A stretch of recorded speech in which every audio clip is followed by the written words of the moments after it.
Bueno, mi nombre es Alfredo Gutiérrez Borrero, soy profesor de la Escuela de Diseño de Producto, coordino el área de proyecto de grado desde hace unos 10 años y llevo desde 1993 en la Universidad Julieta de Lozano. Actualmente estoy culminando mi doctorado en diseño y creación. Mi aproximación al diseño fue fuereña, o sea, digamos, yo soy zootecnista de base, luego me especialicé en docencia universitaria, más adelante hice una maestría en estudios de género, para entonces ya llevaba muchos años en el tema del diseño porque comencé dando medio ambiente, era sobre el rol diferencial de las mujeres y hombres en el campo del diseño según lo que ha publicado la revista Proyecto Diseño, y desde hace unos 5 años estoy adelantando estudios doctorales siempre con interés en los pensamientos que han quedado fuera de la matriz dominante o de los conocimientos que todo el mundo conoce, con la hipótesis que hay diseño en los sitios donde no se lo llama así. Me interesa sobremanera el vínculo entre diseño y todo lo que sea ciencias sociales, historia, geografía, estudios del territorio, estudios culturales. Ese sería más o menos en síntesis lo que hago y lo que soy.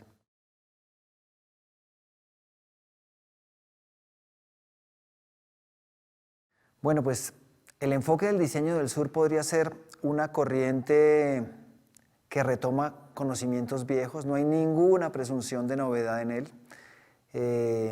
Tiene que ver con la sensación, comenzó casi con una metáfora de la frase diseño del sur me hace pensar en lo que viene de alguna parte que queda al sur, Argentina, Chile, Australia, en Colombia Nariño o el Amazonas, pero también me hace pensar en cómo sería diseñado el sur, decir diseño del sur como decir diseño de la computadora o diseño del automóvil, o sea, cómo el sur mismo fue construido como una idea de algo que está debajo. En ese sentido, hay conocimiento puesto abajo en cualquier parte del mundo, incluido el Polo Norte. Sur no es algo geográfico, sino algo cultural. Y luego fue evolucionando a hablar de diseño de los sures, porque habría sures geográficos, sures epistémicos y otra serie de sures. Luego pasó a llamarse, o lo hemos pasado a llamar con algunas personas, diseño otro, que hay que hacer la precisión. Otro diseño es algo que yo puedo catalogar como más de lo mismo. Diseño otro es lo que no puedo comparar con la que yo conozco, que sería un diseño con otro nombre.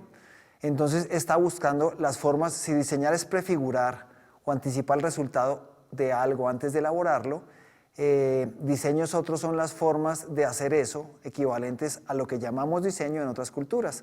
Por eso he estado trabajando en Nueva Zelanda, donde hice la práctica doctoral, realmente el nombre maorí es Aotearoa, o en Bolivia, donde investigué en ambos sitios cultura aymara o cultura maorí, y uno podría decir que donde nosotros decimos diseño, por ejemplo, los aymara hablan de uiguaña como crianza recíproca, uno no produce un objeto, sino se cría en reciprocidad con él, y los maorí hablarían de whakapapa, que es como la genealogía de las cosas, o sea, uno se encuentra con los objetos que tienen también líneas de ancestralidad porque unos materiales descienden de otros en el pensamiento maorí. Por supuesto, trato de esquivar el término occidental artesanía para llamar o poner en segundo plano las formas de hacer de los pueblos que estarían como rezagados de la modernidad.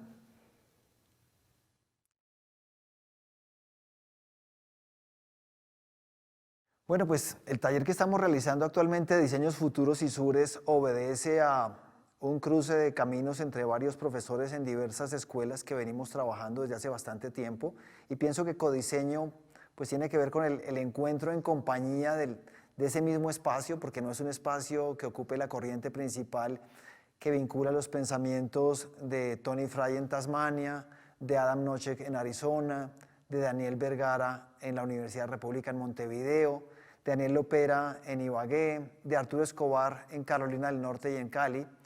Y pensamos que buena parte de los conflictos con profesores de aquí, entre los que me incluyo y incluyo al profesor Fernando Álvarez, que nos acompañó parte de la semana, pensamos que de alguna manera todos somos un poco víctimas por diseño en términos de que la lógica que ha creado los artefactos que dominan el mundo muchas veces es la lógica que genera el conflicto, Y entonces pensamos en si se pueden diseñar culturas de paz o culturas que sostengan. Voy a poner un ejemplo muy rápido.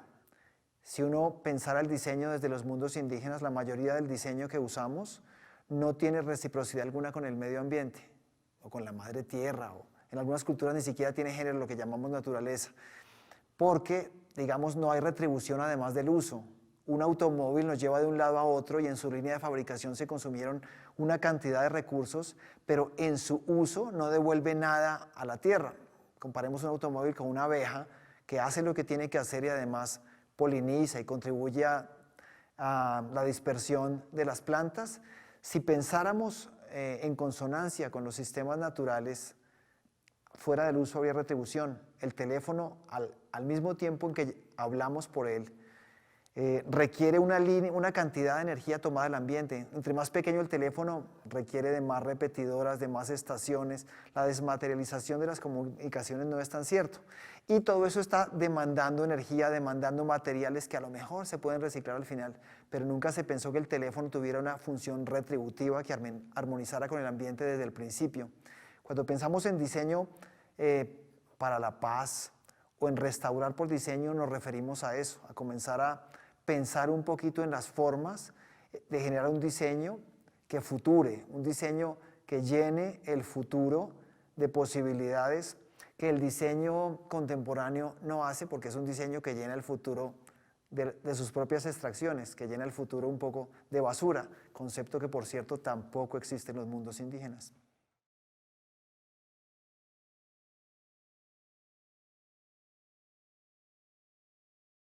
Probablemente sí, el diseño del sur, como dije, no es un enfoque nuevo. Todos los que han teorizado lo local, lo periférico, lo secundario, se acercan. En el caso mío, de Boncipe tomo o he leído algún texto que publicara en una revista de una escuela de diseño de Barcelona sobre que el diseño era una disciplina sin discurso y sin poder. No he leído a Boncipe en profundidad, pero probablemente haya muchas afinidades si nos preocupaban cosas distintas. Quizá desde el prejuicio considero que Boncipe está todavía o viene muy desde las academias muy europeas y habla de una periferia respecto a la corriente principal del diseño, es decir, a la emergencia de la palabra diseño en determinados años, que lo vincula a uno con el Arts and Crafts, con el Art Nouveau, con el Art Deco, con la Bauhaus, con la escuela de Ulm, etc. Cuando hablamos del diseño del sur, nos nutrimos de diferentes autores que han pensado esta idea de sur, como Boaventura de Sousa Santos desde Portugal, que dice que la universidad ha dejado una cantidad de conocimientos fuera, como Jean y Jan Komarov desde Sudáfrica, que dicen que el mundo avanza no hacia el progreso, sino hacia una surificación. Ellos dicen que Eurasia avanza hacia África porque las grandes ciudades todas están adquiriendo problemas de las ciudades del sur. Raewyn Connell desde Australia, que critica que la teoría se produzca en el norte y el sur sea utilizado como campo de estudio. Dieter Richter, que piensa en el sur como historia de un punto cardinal. Vuelta a Boncipe, claro, probablemente que haya muchísimas cosas afines a cualquiera que piensa algo. Rupert Sheldrake tiene una teoría que se llama la de la resonancia mórfica y dice que cuando a una persona se le han ocurrido otras cosas, algunas cosas a otras se les ocurren cosas similares. Como dije, no tengo ninguna presunción de originalidad, ni yo, ni creo las otras personas que estamos tocando eso, sino simplemente de relacionalidad de otra manera. El tiempo es circular y el punto más lejano en un planeta circular de uno mismo es su propia espalda, si uno le da la vuelta al planeta.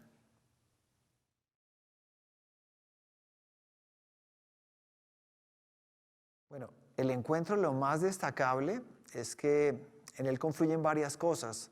La Universidad Jorge Tadeo Lozano acaba de ganarse por conducto mío, con colaboración mía y de la Oficina de Relaciones Internacionales, especialísima, y de la Escuela de Diseño y Producto, un grant que da la Fundación 100.000 Strong in the Americas para trabajar. El proyecto que presentamos es sobre culturas materiales regionales, o el estudio de culturas materiales regionales para generar procesos de diseño autónomo en marco de posconflicto. Adam Nochek, del Centro de Filosofías Tecnológicas de la Universidad de Arizona, previamente al Gran tenía planeado encontrarse con la Tadeo porque le llamaba la atención lo que estamos haciendo aquí. Y este evento se despliega en el cruce de trayectorias de varios profesores como Tony Fry desde Tasmania, Daniel Vergara, quien ya nombré desde Uruguay, Daniel Lopera, quien viene impulsando un programa de diseño bastante particular, y nos hemos vinculado para generar lo que llamamos el CODAES, que es el corazón de diseños autónomos y especulativos de los sures, corazón para no llamarlo centro, utilizando una metáfora biológica más que mecánica, y permitió traer un grupo de estudiantes de de Ibagué, que están o que tuvieron una experiencia trabajando en Gaitania, Tolima, en una zona donde había un acuerdo de paz previo al gran acuerdo de paz que todo el mundo conoce o alaba o critica en el contexto colombiano, y se dio la oportunidad para que un grupo de estudiantes vinieran y trabajaran con un grupo de profesores, todos interesados en generar restauración por diseño. Como dije hace un rato, si todos somos víctimas por diseño, todos podríamos ser restaurados por diseño, pero quizá por diseño otro, por diseño de otra manera. En ese sentido nos ayuda a redirigir la práctica o acompañarla de esta manera. Pero este encuentro y el encuentro de algunos estudiantes de la Tadeo con estudiantes de Unibagué, del Politécnico y de la Universidad Nacional es otro paso más en algo que, insisto, a la luz de lo que comenté de Rupert Sheldrake, que está pasando en varias partes del mundo, de pensar el diseño desde donde usualmente no estaba, desde donde se llama con otras palabras, y de vincular a varias personas, porque coincidencialmente en nuestro evento los ponentes eran solo hombres. Me faltó nombrar a Marx Gómez del Instituto de Investigaciones Científicas de Venezuela, pero por ejemplo podría nombrar, por hablar de latinoamericanos en la diáspora, de Diana Albarrán, mexicana que está trabajando en Nueva Zelanda, de Natalie Chullo en Perú, que tiene algo que se llama la Escuela de Diseño Itinerante, que en lugar de ir a proyectar la sombra de la arrogancia, las propias metodologías, ha recorrido el Perú aprendiendo con las comunidades de las comunidades, no para expropiarse, sino para compartir. Andrea Botero, que está a la cabeza de los organizadores en Manizales en 2020 de la Conferencia Mundial de Diseño Participativo, Lidia Iri Rodríguez Amar en México y Sofía Chacaltana en Perú, que son organizadoras del Encuentro de Teoría Arqueológica de América del Sur. Casi que con el que quisiera cerrar, hay un encuentro bien interesante, por ejemplo, entre arqueología y diseño. Usualmente el diseño comenzaría en planes y palabras y terminaría en artefactos, y la arqueología comenzaría en artefactos que se desentierran del pasado y terminaría en palabras. La hipótesis, al encontrarnos en estos encuentros de teoría arqueológica de América del Sur relacionados con nuestro encuentro, es que esa línea, siendo el tiempo circular, futuro-pasado, puede cambiar, y nos encontramos en palabras como territorio, cultura material, patrimonio. La hipótesis es que la forma como se ha mirado el futuro cambia al enfocarse en otros pasados. Entonces hay algunos futuros que no nos gustan a muchos de los que estamos en esto y a los que vamos, que se vuelven futuros pasados, porque al mirar el pasado de otra manera dejan de estar ahí y aparecen en el futuro pasados que se habían ignorado, serían pasados futuros. Quizá algún día tengamos ese automóvil que fuera de llevarnos a algún lugar, retribuye algo de la naturaleza, pero estamos muy en el comienzo de esa transición. Creo que la principal invitación es a desconfiar sanamente de todo y de todos. Voy a darlo un ejemplo de algo que comentaba ahorita con el profesor Tony Fry. Vivimos una sociedad del conocimiento de tapa de gaseosa, donde alguien que lee un libro o habla con 3 personas o a 3 partes y grita duro o está por encima de ti, te dice cuál es la verdad. Y tendemos, en razón de ello, a creer que lo que sabemos es la verdad. Doy un ejemplo concreto y con eso termino.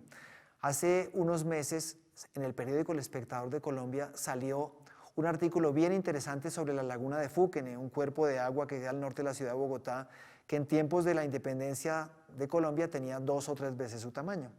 El artículo estaba escrito con buen conocimiento del lugar y la mejor intención, a saber, recuperar la parte de la laguna de Fúquene que se ha dañado en razón de la agricultura y de la ganadería, y era un artículo en defensa de la laguna de Fúquene. En algún momento decía que la laguna de Fúquene era el cuerpo de agua, el artículo lo conservo, más importante de los Andes fuera del Titicaca, entre Bolivia y Perú, lo cual para mí es un error tremendo. Probablemente la periodista solo conocía la laguna o el lago Titicaca y cuando leyó sobre Fuquene dijo estos dos son los más importantes. En Colombia nomás la Cocha en Nariño era más grande que la laguna de Fuquene en su tiempo más grande, pero hay infinidad de lagos en Perú y entre Argentina y Chile en los Andes mucho más grandes que la laguna de Fuquene aún en su época gloriosa. A eso me refiero, o podría añadirlo de otra manera, porque es que ese conocimiento nos permea. En la ciudad de Tulcán me encontré una estatua de un prócer y pregunté que quién era. Las personas del lugar me dijeron que era Bolívar. A mí me parecía diferente a Bolívar. Todo el mundo me dijo que era Bolívar y yo estaba convencido de que no. Cuando volví del Carchi, escribí a la Academia de Historia y pregunté quién era. Era Abdón Calderón Garaycoa, un héroe del Carchi en la gesta independentista. Desde entonces comencé a hacer ese ejercicio en varias ciudades de Ecuador y de Colombia y siempre que veía una estatua en una plaza, quizá porque hay una plaza de Bolívar, todo el mundo decía que todas las estatuas eran Bolívar. Así Santander era Bolívar, y eso que tiene bigote, Oleri era Bolívar, Nariño era Bolívar, Subled era Bolívar. Si tomamos el diseño de la corriente principal como Bolívar, en este ejemplo, podríamos estarnos perdiendo cantidades de cosas por pensar en una generalización incauta, sin ver los matices. El consejo para todos los diseñadores en Latinoamérica es ver que hay muchos mundos dentro del mundo y que hay muchos planetas, pero están en este, y a veces uno se queda con la sobresimplificación y por eso hace proyectos redundantes, repetitivos, que se reducen a más de lo mismo.